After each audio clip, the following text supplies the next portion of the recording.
I always look my best when I'm doing these videos. Not. But I always want to convey the messages because I'm going to forget.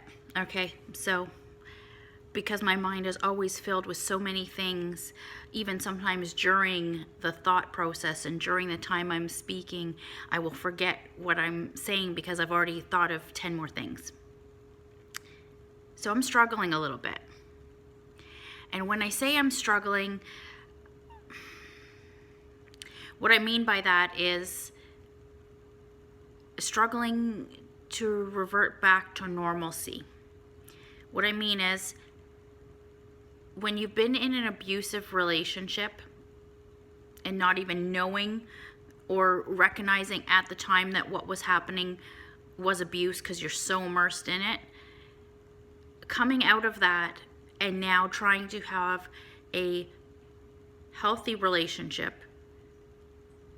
is challenging because you're so used to being traumatized and abused and neglected or whatever it is, that now when somebody's not treating you that way, you still have tendencies of when you were abused. So I'll give you an example. So in a past relationship, my messages would go unread, and like unread for hours, or you're talking, and then all of a sudden the person just disappears. No, hey, I'll be right back. I'm going to go do this, going to go do that. Like literally the conversation just cuts off, and then they disappear for hours. Stuff like that. I think the best though was, the liking and following and commenting on other people's pictures, and then later saying that they were doing it to make me jealous, but yet they already knew that I was insecure. So why would you torture me like that?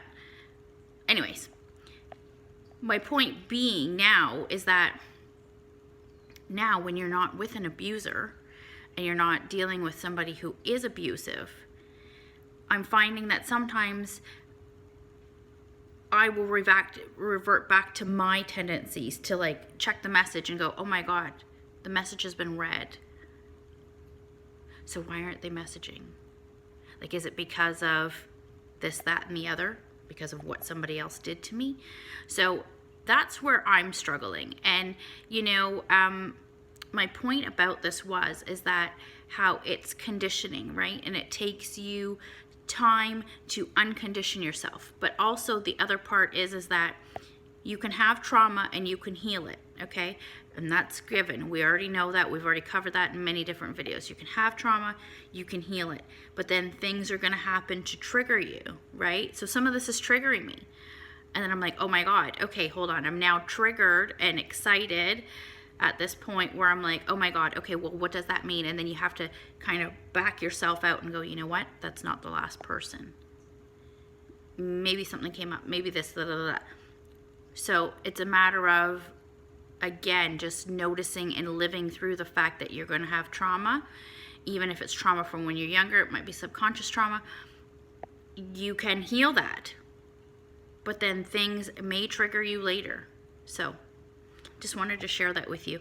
So even though I give you videos and everything on everything I've learned and spent thousands of dollars to learn, just know that I too do get triggered, and I too have to work through it.